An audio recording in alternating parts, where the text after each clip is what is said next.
Macam tu ada pernah tengok tak macam aksiden yang mayat berkecai kena kutip. Ni bomba lah kena kutip kan? Ada kalanya bomba kena kutip. Tapi more tu penyelamatan kita laksanakan. Pada tahun 2021 saya yang mana dulu ada trailer hempap kereta. Bila kita angkat seorang, ada lagi seorang. Dan last kali mangsa tersebut, kita dah ingatkan mak dia ingatkan dah habis. Kita angkat mak dia, tengok ada baby di pangkuan mak dia. Macam orang bunuh diri.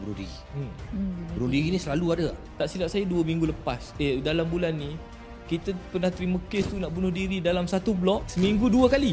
Dan kita juga pernah terima kes semasa dia nak bunuh diri tu, kita nampak dia kelar tangan dia.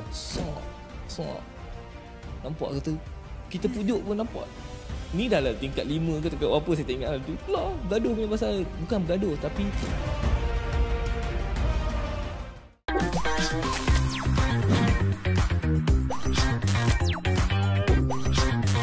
You are watching Hitam Putih.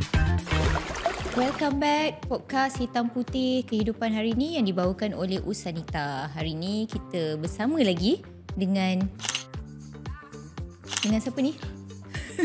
Rosham no. Okey, Hitam Putih Kehidupan.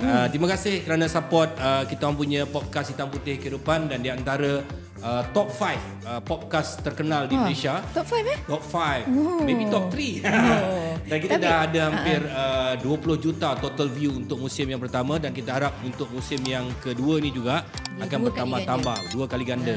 Bukan apa, sebab kita bukannya borak-borak kosong pasal apa, tapi kita borak banyak benda, banyak isu yang kita share dan kita panggil orang-orang yang berkenaan dengan topik tu datang dengan kita dan dia orang kongsi pengalaman dia orang. Boleh menjadi iktibar, boleh jadi inspirasi. Tapi kan hari ni selalu kalau rumah terbakar kita panggil apa? Apa dia? Rumah terbakar. Dia ada lagu dia Datin. Rumah terbakar panggil bomba, bomba datang berlumba-lumba. Sambung tak? Siapa situ? Ni orang bandar tak tahu lagu orang kampung. Betul lah, rumah terbakar panggil bomba, bomba datang berlumba-lumba. Sambung lah. Ada lagi ke? Ada. Oh tak tahu. Apa lagi? Bomba curah air tak ada. Tak ada. Itu diada-ada kan. Kadang-kadang berlaku Tak pressure air kan orang curi air. Yelah, Orang curi air ni pipe bomba. Lepas tu pipe bomba tu adalah yang warna merah tu. Tapi kat dalam tu dia orang dah pergi zas ke tempat lain. Dalam pressure tak ada. Jangan bergaduh dengan saya lah Datin. Saya malah nak bergaduh dengan Datin lah. Datin nak polis lain. Yelah. Nak polis dengan nak bomba lain. Saya kawan dengan bomba lama Datin. Oh, patutlah dia nampak gambar Datuk berazan dengan bomba. Allahu Akbar, Allahu Akbar. Allahu Akbar, Allahu Akbar, Allahu Akbar. Dan hari ini kita panggil dia Tuan Azizul. Tuan Azizul Hakim bersama dengan kita daripada Balai Bomba Puchong. Tajuk kita hari ini Abang Bomba tapi tak ada I love you. Bukan. Ada itu drama. Ingatkan tadi. Apa pelakon drama tu? Isyam Hamid pelakon Abang Bomba I love you. Patut ambil Tuan Azizul. Okey pun ni tengok ni kan. Tengok dia punya senyum gigi dia. Adalah iras tu. Ada iras dia tapi tak dibenarkan Tak berlakon. dibenarkan berlakon. Takut rumah. Abang Bomba pun takut bini kan. Sorry Tuan Azizul, selamat datang ke podcast kami. Dia baru je datang tu. Datuk dah ni je. Apa khabar? Okey, baik, alhamdulillah, terima kasih saya ucapkan kepada Datuk Rosham Nur kerana kesudian menjemput saya lah. Pertama kalinya bersama Datuk Rosham Nur. Mungkin akan datang boleh bergandingan lagi. Itu macam nak pecahkan ketakutan tu. Kenapa minat bomba tak minat polis? Polis pun bantu orang tak? Alhamdulillah, mungkin ketentuan Tuhan tu diaturkan saya untuk menjadi bomba. Senang. Senangnya jawapan. Itu pun saya fikir sampai sekarang tu. Kenapa saya jadi bomba? Tapi saya rasa ini adalah pekerjaan yang sesuai. Mungkin sebab bapa tu beruniform. Tak juga, sebab saya teringat waktu pertama kali saya interview jadi bomba dulu, ada interview dia kata, kenapa awak minat masuk bomba? Saya cakap pada penemu duga, terus terang saya cakap pada tuan, saya tak minat pada beruniform. Sebab saya tahu kesusahan, kepayahan bagaimana ayah saya bekerja kerana ayah saya seorang polis. Tapi saya kata untuk menjamin kehidupan saya di masa akan datang lebih baik, saya perlukan pekerjaan ni. Dia cakap terima kasih dan minta keluar. Dan alhamdulillah dapat. Seperti mana Datuk kata ketentuan tu dah ditentukan, maka saya dapat alhamdulillah sampai sekarang.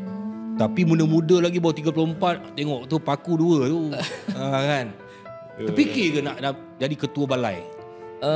Tak terfikir sebenarnya. Sebab cuma kita fikir dalam diri kita ni sentiasa nak lakukan yang terbaik untuk diri kita, supaya kita tak ada penyesalan di kemudian hari. Jadi apa juga pekerjaan yang saya dapat ataupun diamanahkan, saya perlu lakukan yang terbaik. Walaupun saya tak tahu benda tu, saya perlu belajar sehingga saya mendapat kecemerlangan atas apa yang saya buat. Jadi itu apa yang saya terima. Tak adalah kata alah ini kenapa aku kena buat. Dalam prinsip hidup saya. Dah kahwin dah? Alhamdulillah. Kahwin dengan bomber tak? Kahwin lah. Dah kahwin Alhamdulillah. Bukan dengan bomber. Dengan isteri saya kerja Jabatan Kimia. Jabatan Kimia. Masa ni kena masa kat universiti dulu lah. Tak juga. Habis tu masa kau selamatkan apa ni tuan? Kau selamatkan rumah terbakar. Kau tengok anak dia lawang, kau try. Itu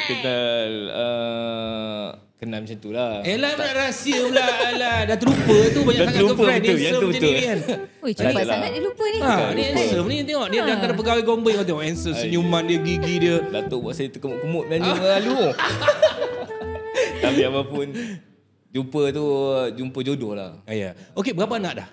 2 Alhamdulillah. Saya bukan apa Datin. Saya tanya ni sebab apa? Orang nampak orang beruniform khasnya bomber ni, kan? Orang ingat macam mana dia punya kerja 24 jam.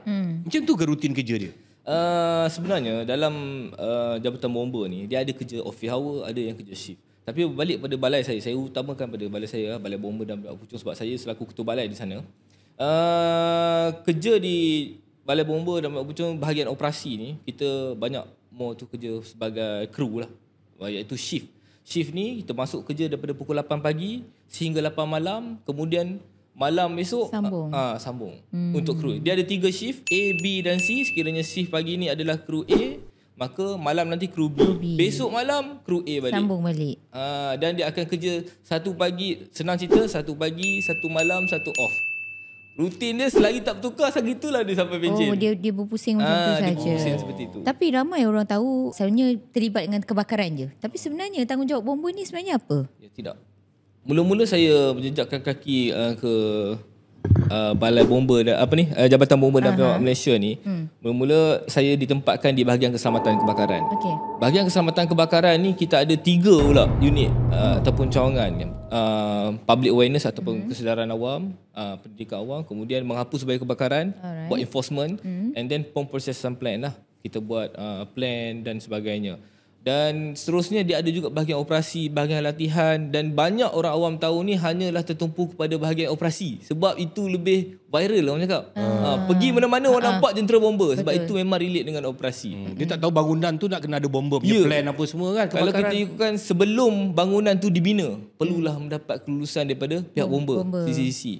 Kemudian selepas dibina, perlu juga lagi mendapat sekali inspection daripada bomber. Dan selepas diduduki, perlu juga inspection balik untuk menghapus bahaya kebakaran. Dan sehinggalah seterusnya. Sampailah bangunan tu terbakar.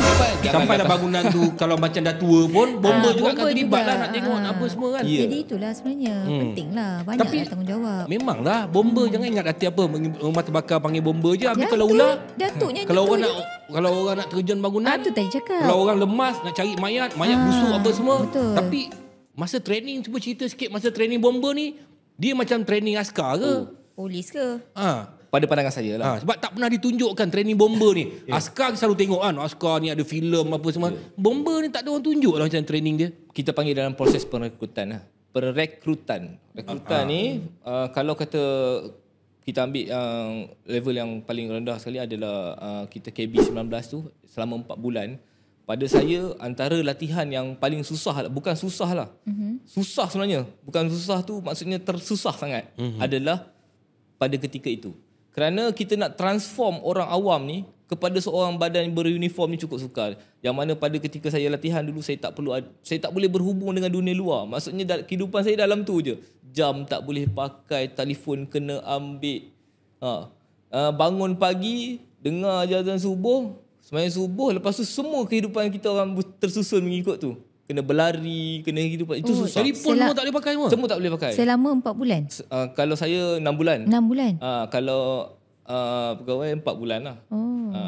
Tapi attachment dan sebagainya tu kita ambil masa sampai setahun juga. Untuk mendapatkan seorang anggota bomba ataupun pegawai bomba yang berkualiti. Dan itu kalau kata 4 bulan tu kita panggil sijil sains kebombaan pada zaman saya dululah. Dan kalau lepasan diploma, kalau you nak dapat graduate sebagai penguasa, macam saya penguasa ni, penolong penguasa dan sebagainya, adalah diploma sains kebombaan.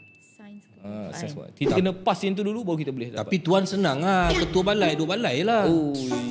Sukar juga. Ramai orang cakap macam tu. Sebabnya dia bukan macam tu ke tuan? Tuan bos.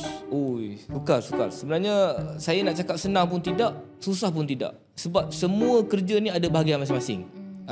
Bila mana ada bahagian masing-masing ni bergantung kepada individu tersebut. Sebab dalam bomba ni kita kerja sebagai satu pasukan.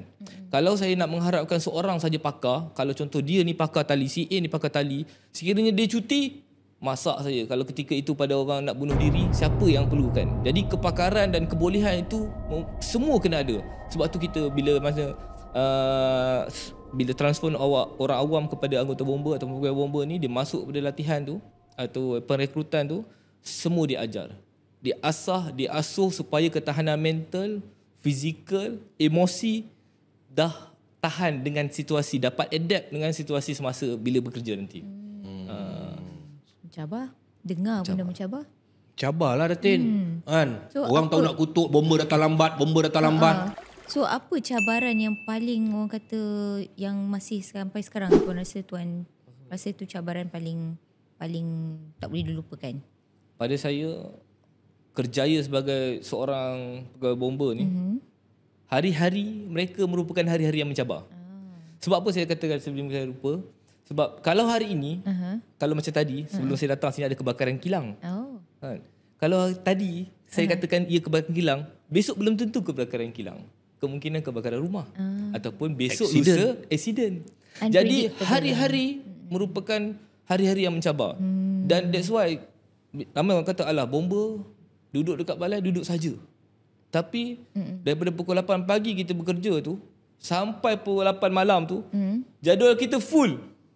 Ada je. Habis kalau tak terbakar apa benda full lah. Kita laksanakan jadual tugasan harian. Yang mana jadual tugasan harian ni satu Malaysia, bomba, Jabatan Bomba Malaysia ni yang bertugas di balai bomba ni perlu melaksanakan jadual tugasan harian tersebut. Yang mana antaranya kawat operasi, kita perlu selenggara peralatan kita sendiri. Betul. Dan sebagai seumpama jentera. Latihan tu perlu berterusan sebab kita tak expect di zaman yang mencabar ni, kadang-kadang mechanical dengan struktur dan sifat kemanusiaan tu sendiri kan, kita tak dapat jangka. Jadi latihan yang berterusan tu memang perlu senantiasa dilakukan. Okey tuan, macam tuan ada pernah tengok tak macam aksiden yang mayat berkecai kena kutip? Ni bomba lah kena kutip kan? Ada kalanya bomba kena kutip, tapi more tu penyelamatan kita laksanakan perkara tersebut. Pernah satu ketika pada tahun 2021 saya, yang mana dulu ada trailer hempap kereta. Hempap kereta yang mana dalam kereta tersebut ada 8 keluarga. 8 orang? 8 orang. 8 keluarga. 8 orang. Tu aku tengok yang kereta mana. Kereta apa dia pakai? Kereta Wira masa tu. Okey, 8 orang. Bila mana kita sampai, kita angkat trailer tu guna crane. Kita pun tak tahu berapa jumlah mangsa sebab atas kontena. Trailer tu, kontena tu, bawah tu kereta. Dan kita dapati bila kita angkat seorang, ada lagi seorang. Dan last kali mangsa tersebut, kita dah ingatkan mak dia ingatkan dah habis. Kita angkat mak dia, tengok ada baby di pangkuan mak dia. Jadi benda tu sikit sebanyak memberi kesan lah. Saya kata kalau rasional orang yang ada emosi ni, dia memang ada memberi kesan. Tetapi disebabkan latihan berkala tersebut yang kita laksanakan tu, kita fikir untuk selamatkan dan selesaikan kerja kita dahulu. Tapi dalam bila mana sudah balik ke balai bomba, cerita-cerita tu bangkit semula lah. Kesian dan sebagainya. Semoga mulut ni saya rasa antara perkataan yang kita selalu ungkapkan, semoga mudahlah urusan keluarga ni, semoga mudahlah urusan keluarga ni kan? Sebab kita nampak tu kita tak sampai hati sebenarnya, tapi kita perlu laksanakan. Kalau boleh secara jujurnya, kita tak nak pun terima panggilan kecemasan. Sebab kita tahu bila mana terima panggilan kecemasan ni, makna kata apa, susahnya orang tu. Kan? Orang tu susah. Takkan kita nak kecemasan buat apa kan? Dia mesti telefon pasal kecemasan. Kalau boleh kita tak nak. Bukanlah bermakna kita tak bekerja, tak nak bekerja, tapi kita tahu, orang ni tengah susah ni. Dan sebab itulah bomba datang berlumba-lumba. Sebab kita nak bantu orang yang susah. Tapi itulah bila dah cakap pasal susah, keadaan apa semua, dia melibatkan emosi. Ya. So macam mana tuan kawal emosi nak hadap benda-benda yang keadaan yang susah, yang sukar? Macam saya katakan tadi, benda tu kita perlukan latihan yang berterusan. Tapi first impression bila kita sampai di satu tempat kejadian tu, perkara pertama yang kita perlu laksanakan tu adalah penyelamatan. Kalau kita refer tu pada Akta Bomba 341 Section 5 tu, dia mengatakan apa? Tugasan-tugasan bomba ni adalah yang pertama adalah menyelamatkan nyawa. So bila kita sampai di satu tempat kejadian tu, kita perlu selamatkan nyawa. Sekiranya dalam tu tak ada nyawa, kita pergi kepada next subsection, iaitu apa? Menyelamatkan harta benda. Tak ada harta benda, pergi kepada yang ketiga, alam sekitar. Nyawa, harta benda, alam sekitar. Nyawa pertama lah. Nyawa yang pertama. Sebab tu dalam mana-mana kebakaran rumah, kita perlukan pelaporan daripada orang awam lah, ataupun daripada yang pemanggil mengatakan bahawasanya ada mangsa. Apa jua keadaan, kita akan selamatkan dulu mangsa. Api marak macam mana ke apa macam benda, mesti selamatkan dia dulu. Mesti selamatkan nyawa dulu. Baru-baru ni kita terima panggilan mengatakan ada kebakaran rumah. Bila kita sampai, dia kata burung dia dekat dalam. Disebabkan ia nyawa, maka kita selamatkan juga. Burung tu kita buka je pintu, dia panggil, "Mami, mami, mami." Burung. Burung kakak tua. Ya. Boleh cakap. Maknanya burung tu pun minta diselamatkan lah. Sebabkan perkataan nyawa tu, kita tidak kira apa jua keadaan, kita pergi selamatkan. Okey, Tuan. Ya. Tuan cakap pasal nyawa kan? Pernah tak Tuan pergi menyelamatkan satu-satu mangsa ni? Tuan dengar dia masih boleh bersuara, tapi gagal untuk diselamatkan. Alhamdulillah, pada masa ini saya tidak pernah gagal untuk menyelamatkan, dan saya minta jauh perkara tersebut sebab ia akan memberi kesan secara tak langsung kepada emosi kita sendiri dan emosi orang awam sekeliling. Sebab pandangan orang awam akan mengatakan kita gagal, tetapi pada pandangan kita sendiri, kita dah cuba lakukan sehabis baik, dan kegagalan itu akan membawa kacau pada minda kita lah. Tapi alhamdulillah pada setakat ini, apa juga keadaan kita dapat selamatkan lah.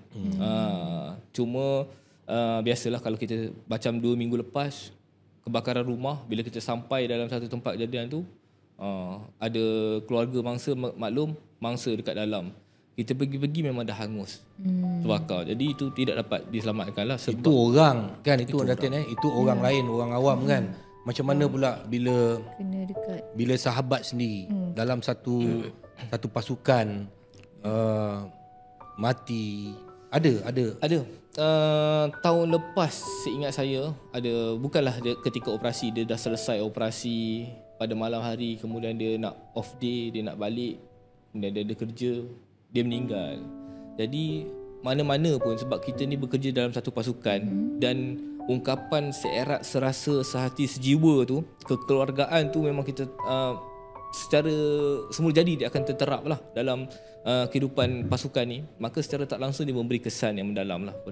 Sedih tu memang sedih, ada, tapi perlu diteruskan. Dia sahabat tu kenapa sebenarnya? Dia sakit lah, dia kena ada kemungkinan kerja penat ke dan sebagainya. Sebab kita ada kebetulan pada ketika itu ada kebaran kilang. Termasuklah apa jua yang kes-kes yang berlaku sebelum ni kan, yang mana satu Malaysia tahu kes arwah Adib, kes arwah Adib tu, walaupun bukan daripada terkesan. Sebab kita tahu kerja dia macam mana.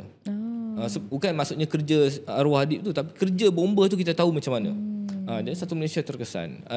Bomba Malaysia ni memang terkesan lah. Sedih. So, jadi bila kejadian sedemikian rupa macam pasukan penyelam kita yang 6 orang tu terkesan, kita sentiasa akan memperbarui SOP supaya tak terjadi sedemikian rupa. Itu di mana rupa. silapnya tu? Dia bukan silap pada SOP, bukan silap pada jabatan bomba. Itu yang kita katakan takdir tu. Takdir tu. Kita melaksanakan setiap pekerjaan tu memang berdasarkan SOP. Kita tak boleh langgar, sebab kalau kita langgar SOP, kemungkinan besar dia menyusahkan orang lain, dan dia akan mendatang kemudaratan yang lain yang kita tak nampak. Dan biasalah akan menampakkan kelemahan diri kita lah. Jadi kita sentiasa follow perkara tersebut. Yang penting pada akhirannya, penyelamatan itu dapat dilaksanakan dan diselesaikan.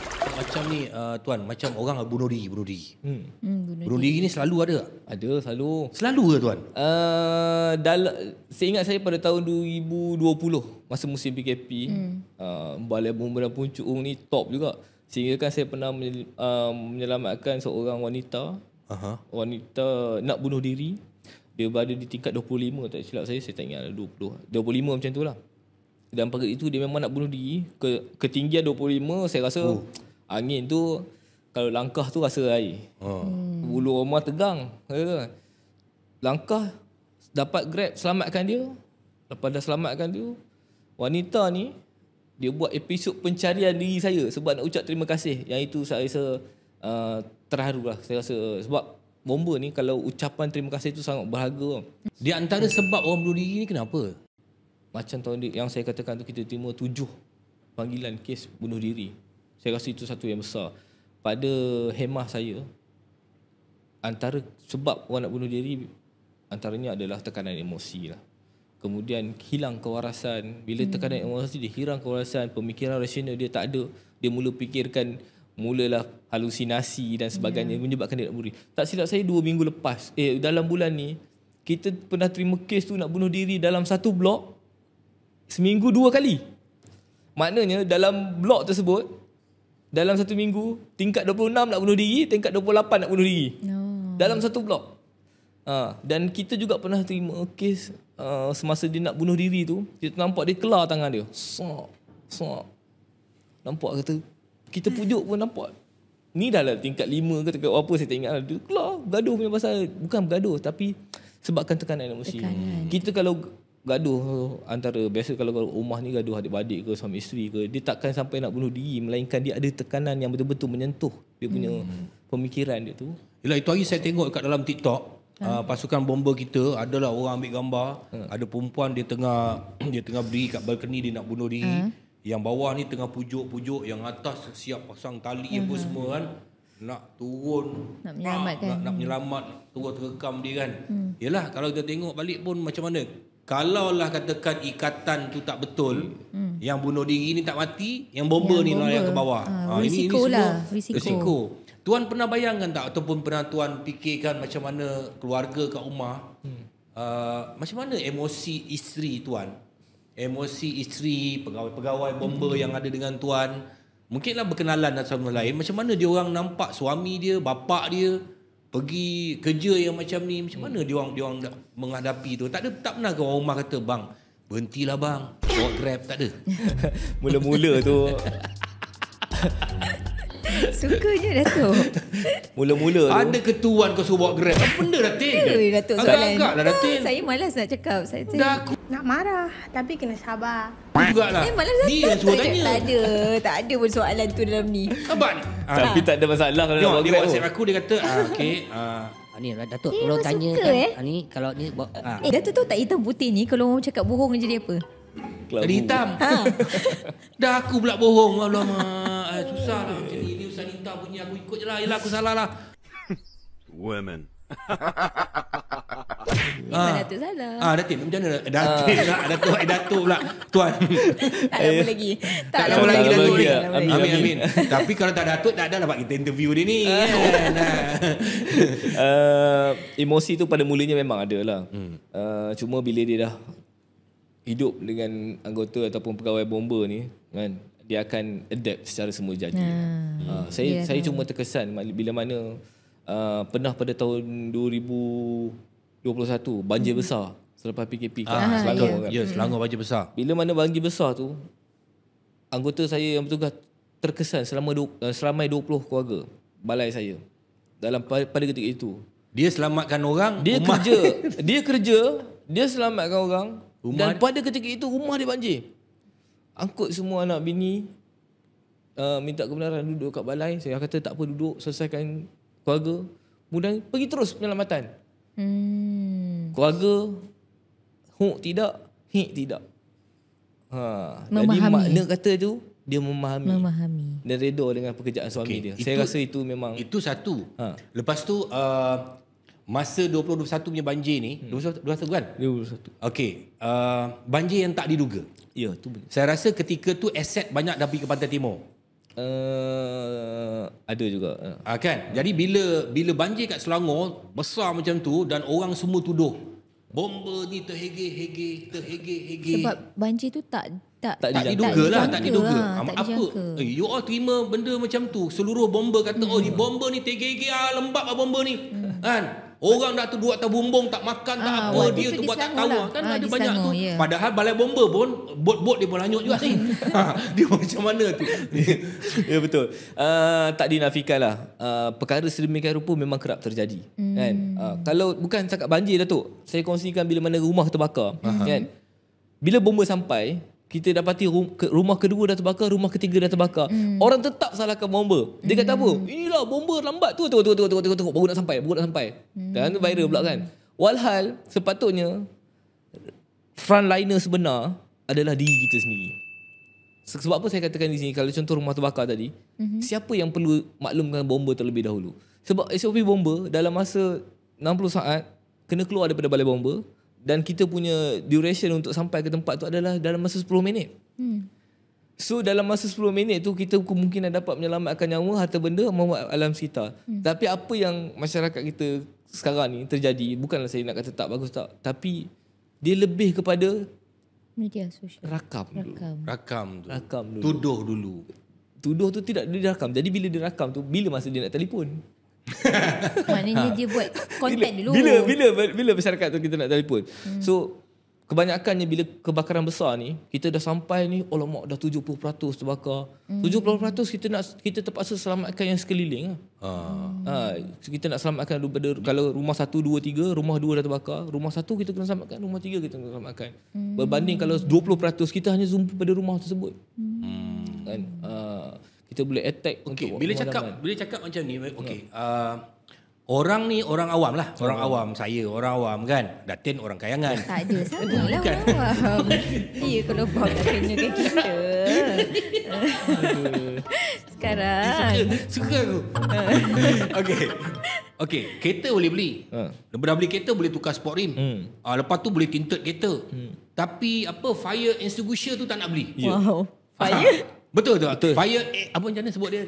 fire extinguisher. Betul lah saya sebut. Betul. Alat madam api. Alat madam api lah. Itu jelas lah. Alat madam api. Tak nak beli. Saya bagi analogi mudah lah.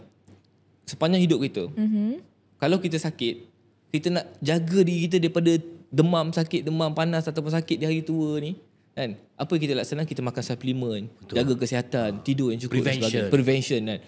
Tapi bila kita, kalau kata aset kereta kita, barang-barang berharga, kalau kita nak elak dia daripada dicuri, apa yang kita buat? Kunci, letak alam, elok alam. Itu pun curi, kena curi. Letak hantu raya dalam letak hantu raya semua, itu pun kena curi. Perasap lagi keliling kan. Pun curi. Tapi kalau rumah, cuba kita renung sejenak, rehat sekejap kat rumah tu. Kalau kata letak tangan atas dahi sebelum nak tidur, kalau jadi apa-apa dekat rumah kita ni, mana aku nak lari? Satu. Yang kedua, apa aku nak buat? Rumah, analogi dia simple je. Rumah harga 300,000, 400,000. Kalau rumah Datuk 1.2 juta. 18 juta. 18 juta. 18. Rumah Datin kayangan kalau lagi rumah aku 18. Kau rasa rumah Datin seri tau. Lagi tinggi lah. Lagi tinggi lah. Kita tak usah cerita lah. Kita Tapi alat medapi yang saya rasa plus minus saya tak boleh sebutkan harga lah, sebab nanti saya keluar ni kena tembak lah. lebih kurang lah 1 lebih kan, 160, 170 lebih tu ada ikut kesesuaian lah. Tahan pula 10 hingga 12 tahun tak beli. Sebab itulah dalam Duta Bomba ni kita adakan satu kempen yang dinamakan kempen Satu Rapi. Satu rumah, satu alat madapi. Sebab apa nama kempen dia? Satu Rapi. Satu rumah, satu alat madapi. Sebab dalam penggunaan alat madapi ni penting. Sebab dia adalah selalu bantu mula. Datuk bayangkan, kalau lah kata saya boleh ambil analogi simple. Kalau 1 biji kereta tu boleh padamkan, kalau kita betul caranya, betul keadaan dia, tembak guna alat madapi tu macam mana, kita boleh gunakan hanya 4 kilo alat madapi untuk padam 1 biji kereta. kita ada banyak saiz. 1, 2, 3, 4, 9. Dalam kereta perlu ada tak ni benda? Digalakkan ada. Sebab apa saya pernah tengok ini orang rakam juga ni. Kadang saya pun kadang dia orang ni pun bingal lah. Tak ada orang, ada satu kejadian tu lori tangki minyak terbakar. Lepas tu orang tu dah terbakar, pemandu tu terbakar. Dia boleh rakam je, bukan nak tolong. Oh, inilah maksud tu. Ya, itulah yang saya cakap tadi. Apa perasaan family dia apa semua kan? Dia orang tak ada otak ke? Pergi nak viralkan benda Orang tu. tolong dulu. Tolong dulu. Itulah yang saya maksudkan tadi tu. Dan bila bomba sampai, dia cakap, Bomba lambat. Oh tu dah Bomba lambat. dan sebagainya.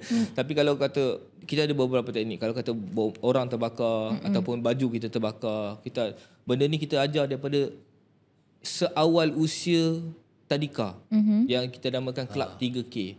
Dalam Club 3K ni kita ajar bagaimana kalau kita untuk lepaskan diri daripada kebakaran. Kalau kata baju terbakar kan, kita tak boleh lari. Kita kena stop, drop and roll. Stop, drop, Stop. roll. Oh, drop. Baring dan roll. Supaya apa? Api padam. Api padam. Kita tak boleh timbah air sebab Lagilah Lagi besar. nak cari air tu bukan tentu ada dekat situ. Jadi itu yang paling efektif. Bila naik ke next generation ataupun lepas kids, adults dan sebagainya, kita anjurkan supaya ada pula alat memadam api. Tahu cara nak guna alat memadam api. Sebab kalau kita tahu guna alat memadam api, alat api yang walaupun sebesar kereta tu kita boleh padam, kalau kata 9 kilo tu kita boleh padam dengan 10 saat saja. Tak lama. Cara dia simple je. Kalau ada alat memadam api tu, Tarik tu. gunakan teknik PAS. Mula-mula kena ada alat memadam api lah. Okey, betul. Sebab kalau tak ada alat memadam api susah. Tiup pun saya Belum takut tentu. saya tiup bukan api yang padam, kita yang padam. Yang itu pun masalah tu. Mula-mula pull the pin, tarik pin, Tarik. aim nozzle atau pull the pin, aim nozzle tu halakan nozzle ke pangkal api, and then S squeeze, tekan tuil, tekan ke atau nak henyak ke, janji dia keluar. Dia keluar. Kemudian last S adalah sweep ke kanan dan ke kiri. Supaya tepung tu pergi keadaan yang mencapai. Itu ada lagu. Swap. Kalau aku like, kalau tak aku swap. Lagu swap. Lagu viral. Lagu swap. Swipe lah. Tapi betul Datuk. Swipe. Swap. Lebih kurang lah Datuk. Kau tengok dia ni. Aku ni tak sekolah. Mentang lah dia masuk universiti. Aduh.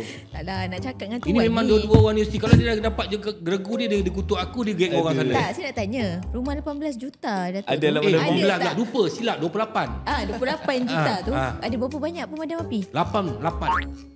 8. Mana cukup? Dah 9 campur pipe air. Datuk ada simpan pemadam api Ada, rumah?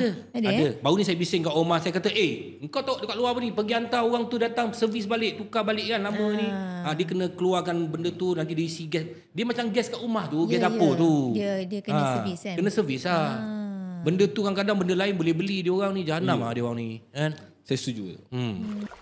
Tapi bomba ada tangkap ular agak kan? Ada. Monyet bukan lah. Itu apa ni? Monyet pun ada. Balai saya Dia pun orang nak terima. gelak pun nak. Dia bukan tangkap monyet, dia buat aduan, kata Cara terima. Datuk tanya tu tangkap monyet. Jadi saya jadi macam Betul. Tangkap betul lah. Tapi nak tangkap. Okey, kalau Datin tanya soalan. tak, Pasal monyet. Ini Tak, soalan tak, Datuk. tanya. Tak nak. Tak, Datin tanyalah. Tak nak. Tu Apa soalan dia? Datuk. Peluk monyet. Tanya. Tak, monyet kenapa pula? Bomba buat apa? Apa? Tanya betul-betul macam saya tanya tadi tu. Tanya. Kau saya salah tadi tu. Apa? Tadi soalan Tak tahu. Bomba dia tangkap monyet. Tanya soalan tu. bomba dia tangkap monyet? Sama ke dia soalan? Dia gelak kat saya buat apa? Bukan, saya gelak cara Datuk tanya. Bukan soalan, cara. Salah ke aku tanya tadi? Betul, kita ada terima panggilan bila mana monyet masuk rumah. Kadang-kadang channel tu tak kena. Tapi kita pergi juga. Kita pergi sebab dia dah telefon, dia memerlukan bantuan. Kadang-kadang tu Jepam yang kerja kan? Tak juga. Tak juga, Biasanya haiwan tersebut tu kita depends lah mana yang biasa orang awam Orang dia tak awam mana tentu sempat mana lah. sempat je dia telefon kan. Jadi kita pergi je lah. Lepas tu ada tak orang kata, bomba ni dia tuduh mencuri? Ada tak? Ada. Ada. Apa sebab dia orang tuduh bomba mencuri pula lagi? Ada biasalah tu. Kalau kata saya juga pernah selesai pemadaman, dia kata duit dia hilang dan sebagainya. Tapi untuk pengetahuan, bila mana kita keluar ke operasi, kita tak boleh ada duit pun dalam poket kita. Dalam baju warmer, kita pun tahu kalau kita masuk api, bawa duit, Habis cair. Dan jaranglah benda sebab kita lepas saja selesai operasi kita akan buat check up rokol, and then saya ataupun penyelin cas akan check lah. Spot check ada ataupun tidak, terambil ke, sengaja ambil ke dan sebagainya. Kita akan, kalau kata kita jumpa barang berharga pun kita akan ambil, kita akan pulangkan dan kita akan bersama bukti lah. Takat gambar, isi borang, serahan bahan bukti dan sebagainya. Habis lepas-lepas menyelamat tu, macam kita menyelamatkan orang nak bunuh diri ke apa benda, ada tak Abang Bomber I love you, ada datang tak benda-benda macam tu? Cakap terus terang. Okey, tuan jangan nak sorok tuan. Ini tadi dia kata dia menyelamatkan kes bunuh diri tu makcik. Itu artis tu. Artis bunuh diri. Influencer. Tapi tak boleh cerita lah. Aib dia lah. Tak, ada tak macam, macam orang, tuan handsome macam ni kan, macam anggota-anggota lain punya cerita kan, ada tak macam dia jadi lastnya Abang Bomber I love you, ada tak? Ada anggota saya pun ramai je, lepas buat penyelamatan akhirnya ke jenjang pelamin. Itu yang baik. Maknanya kebakaran tu menemukan jodoh. Cinta api. Cintanya bukan kebakaran. Cintanya hanya sekadar kucing. Jumpa kucing, selamatkan kucing. Betul. Bukan hanya sekadar kucing. Antar silap faham lah. Cintanya sebab operasi kucing. Maknanya penyebab tu operasi kucing. Operasi kucing. Kahwin ke jadi bomber ni. Ya. Anggota saya sendiri. Yang mana yang tu? Ini. Oh ya selamatkan kucing, dapat tuan kucing. Dapat. Rugi tak jadi bomber. Apa pula aku sekarang ni orang Pinang aku. Iya, dulu saya handsome Datin. Dulu, sekarang nampak handsome macam ni kan. Dulu gila. Tak, saya nak cakap apa kan tuan nak. Saya cakap tuan handsome kan. Tapi orang samakan saya dengan Brad Pitt, dengan Tom Cruise. Saya pun tak faham. Dia orang ni macam gila ke apa kan. Kau samakan aku dengan Brad Pitt, dengan Tom Cruise. Saya macam tak boleh terima tau keadaan macam tu. Saya bukan tak boleh terima, saya tak boleh brain. I cannot brain. Macam mana penyamaan Datuk dengan apa bukan tadi? Saya cakap. Tak, orang cakap. Yalah. Tapi orang cakap. Setakat ni saya tak pernah dengar lagi dah orang cakap. Saya memang dah berapa kali dah berapa episod dah podcast ni saya dengar Datuk cakap. Apa benda tak nak percaya benda-benda macam ni. Okey, apa galakan tuan kepada anak-anak muda? Yalah, Bomber ni tuan nak cerita ni. Balik tak tentu masa ini tinggal apa semua ni kan. Macam melemahkan semangat orang kat luar sana. Tapi sebenarnya apa yang perlu ada pada anak-anak muda? Biasanya anak-anak muda ni dia nak jadi polis. Bomber ni kira macam tak popular sangat lah. Yalah. Dia popular tapi dia tak popular macam masuk polis, askar, navy. Dia punya tapi Bomber ni dia dalam keadaan dalam tempat tu dia yang menjaga mengawal keselamatan tu. Keseluruhan tu kan. Jadi maknanya apa yang boleh menggalakkan anak muda tuan sebagai pegawai, ketua balai, apa yang boleh menggalakkan? Pada saya semua pekerjaan tu pekerjaan yang mulia lah. Cuma kelebihan Bomber ni macam saya katakan tadi, dia adalah satu pekerjaan yang noble job. Pekerjaan yang mulia, yang membantu orang lain. Walaupun saya yakin dan percaya kalau kita bantu orang lain, apa juga keadaan, contohlah kalau tayar pecah tepi jalan, pada ketika itu mungkin kita susah tapi dipermudahkan. InsyaAllah. Dipermudahkan. Jadi apa juga pekerjaan yang paling penting yang perlu ada pada pandangan saya adalah yang pertama kena ada attitude. Attitude tu apa? Disiplin lah. Kena ada disiplin. Kau kerja lah pergi mana-mana tempat pun, harta Bomber memerlukan disiplin. Yang kedua, dia kena ada knowledge. Knowledge tu ilmu pengetahuan. Ilmu pengetahuan kena ada lengkap dan sebagainya. Sebab kalau kau disiplin, tapi kau tak berdisiplin tapi tak ada ilmu pengetahuan, tak guna juga. Betul juga. Kalau kau ada ilmu pengetahuan tapi kau tak ada disiplin, pun tak guna juga. Betul. Dah ada attitude, knowledge, kemudian kena ada skill. Sebab apa skill? Sebab kita nak adaptasi, kita nak apply apa yang kita belajar tu. Maknanya tuan nak cakap sebenarnya kat orang kat luar sana hanya belia-belia tu. Sebenarnya jadi Bomber ni syok. Maknanya kalau kau katakan kalau kau masuk askar belum tentu hari-hari perang. Kan? Tapi Bomber hari-hari. Hari-hari mesti ada panggilan. Tak itu ini kan. Betul tak? Yang nakkan yang mencabar, yang lebih adventure. Saya rasa Bomber kan. Lebih kurang macam tu lah. Pada pandangan saya pada ketika ini, saya sebab saya kerja Bomber, saya kena upkan Bomber. Mesti Bomber yang terbaik. Sebab tu lah kata ada slogan Bomber, dia kata Bomber the best. Bomber the best. Bomber. Okey, tuan, ini saya nak tanya tuan, ini biasanya tak keluar surat khabar. Kebakaran disebabkan tong gas. Tong gas ni selagi dia boleh menyala, selagi tu dia putarnya.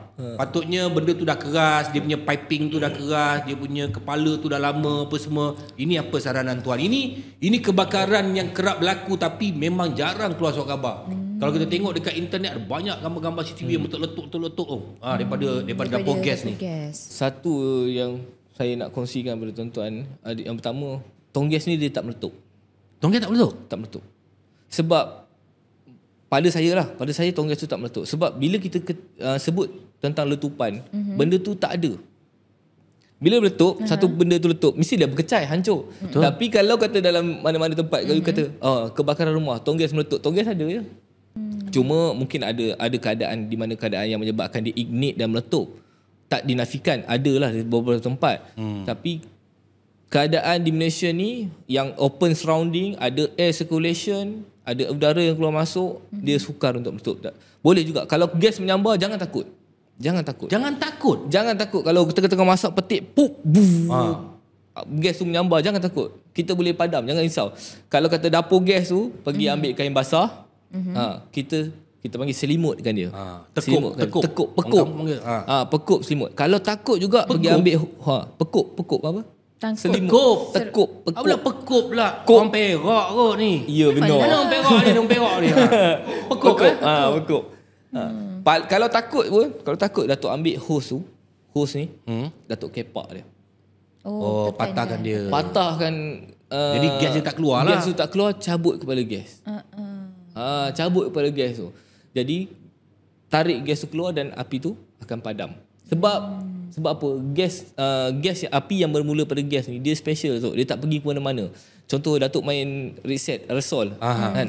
Main kecil-kecil bunuh nyamuk, bunuh semut tu kan. Bakar kemudian tekan. Api tu kat mana? Situ je. Datuk pergi mana-mana pun situ je. Jangan Datuk pergi kat api, Datuk pergi belakang api. Sama juga dengan tong gas. Tong gas kan kepala dia.